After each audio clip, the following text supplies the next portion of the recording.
Law enforcement officials have the power to use force against people. They need it for the fulfillment of their duty, but that time they are also bound by a legal framework.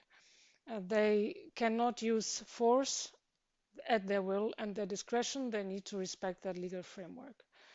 They are given weapons for that purpose, including batons, and these are very dangerous weapons. And in the use of these weapons, they're supposed to minimize harm and to use it only in the way that the legal framework allows them.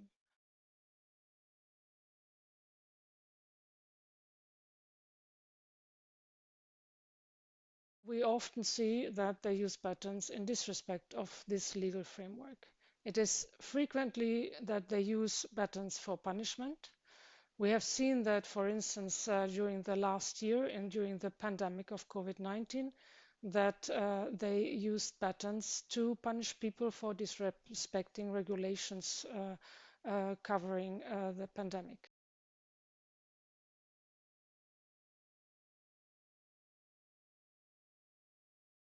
They are supposed to use non-violent means whenever feasible. That means verbal commands, peaceful settlement of conflict, negotiation, and they need training for this, and they're supposed to be trained for it. However, the tendency is that police very often simply use the easiest means they have at hand, and that is often the baton.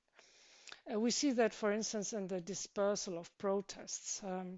We see so-called baton charges, police running after people and hitting them with a view to disperse them, when they actually would have much less harmful means at their disposal. That means talking to people, ordering them, pushing them away, or carrying them away, and not using such a dangerous weapon as a baton.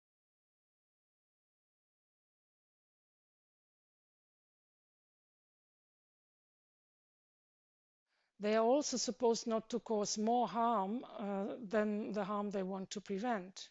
And when a person, for instance, is only offering passive resistance and not presenting any threat and is not behaving violently, they are not supposed to use a weapon that can cause considerable injury.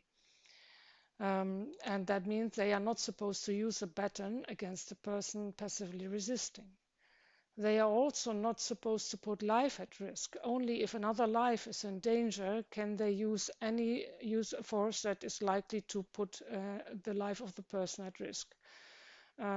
With a baton, that can easily occur if they aim at the head, at the neck, or use a baton as a stabbing weapon. And this is something that we can frequently observe, but is not the way they are supposed to use baton. Batons are conceived as less lethal weapons, meaning weapons not supposed to put life at risk.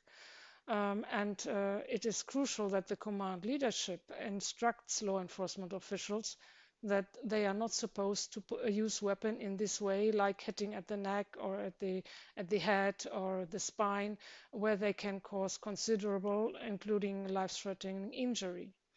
And the command leadership must also enforce these instructions, including, if necessary, through sanctions, and they must make sure that their officials are actually held accountable if they use batons in violation of their instructions and the legal framework and commit serious human rights violations.